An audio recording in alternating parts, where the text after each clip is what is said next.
Dwi wedi symud draw at gwmni arall ac at stondin arall sydd yn lansio cynnyrch yma. Lisa Fearn, mae gennych chi... Wel, dydwch wrthai beth da chi'n ei lansio yma heddiw? Wel, cwmni Cawl, so mae dyn ni 3 gwahanol fath o gawl, cawl ham, cigeidion a barlis, bali. Oedd yma cwmni bach, wel, dechrau heddi, i fod yn onest. Oedd yma fe fi'n jyst ffili deall bod ni'n ffili prynu cawl yn yr archfarchnad. Yn unman, i fod yn onest. So, chi'n cael swp o bob math, ond dim cawl Cymraeg. So, fyddylion ni weld pam lain na trio. A faint o waith da chi wedi dreulio yn datblygu'r blas ac yn y blaen? Wel, oherwydd bod caffi gyda fi yn gyfyrddin beth bynnag, y Sied, ni'n gwerthu lot o gawl. So, oedd gyda fi yr rysait cawl arferol, a rysait cawl ham mae'r teulu wedi cael ei magu arno.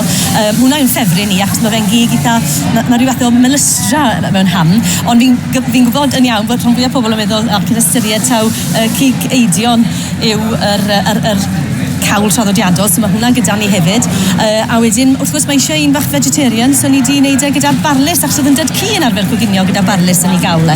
Llond eoni yn dweud cawl, sy'n byd drwg yna fe, dyn ni ddim yn defnyddio unrhyw stoc, dim ond y llysiau a'r cig yna gyd sydd yn mynd mewn.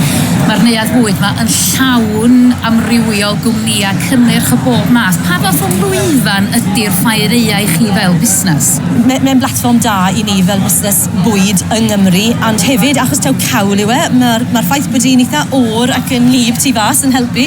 Fi'n credu bod rhan fwyaf, lot o bobl yn dod fan hyn yn disgwyl gweld cynnyrch da o Gymru, a so mae'n lwyfan ffantastig i ddechrau. Dymuniadau gorau i chi. Diolch yn fawr. Ia, Lisa Fearn o Cawl yn Company yn fanna, a chi'n hynny Elin Parry Jones o gwmni Gwynfyd Môn.